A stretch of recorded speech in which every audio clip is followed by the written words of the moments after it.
কারণ এটা কিন্তু আমি 20 তলা বিল্ডিং থেকে আমি 20 তলা বিল্ডিং থেকেও কিন্তু আমি লাভ দিতে পারি এবং বিষও খাইতে পারি কিন্তু লাইলার জন্য আমি বিষও খাইতে পারি কিন্তু লাইলার জন্য। ভাই তুই লাভ দে অথবা বিষ খা, এটাই তোর জন্য ভালো। বলেন কি? তুই যাকে বিয়ে করতে চাচ্ছিস তার অকুল সাগরের কোনো কুল কিনারা নেই, সেখানে হাবুডুবু খেয়ে তুই এমনিতেই মারা যাবি। তার চাইতে ভালো তুই বিল্ডিং থেকে লাভ দে অথবা বিষ খা, এটাই তোর সহজ মৃত্যু হবে।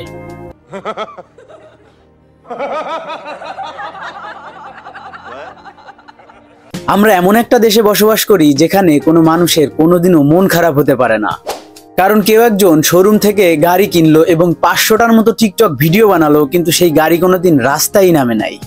আবার কেউ পাহাড়ে চলে গেল মাকে ভালোবাসি বলার জন্য।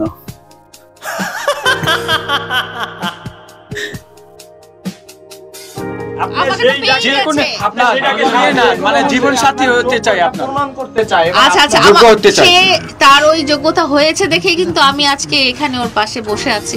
লাইলা খেলার বাড়ি গাড়ি মান ইজ্জত টাকা পয়সা যা ছিল সব তো নিয়ে গেছে মামুন, এখন তুই কিচ্ছু পাবি না। আচ্ছা এরে কোনোভাবে জুলাই হত্যা মামলায় ঢুকিয়ে দেওয়া যায় না? দেশে এখন সিরিয়াস একটা মোমেন্ট বিরাজ করছে, সে চলে এসেছে বিনোদন দিতে।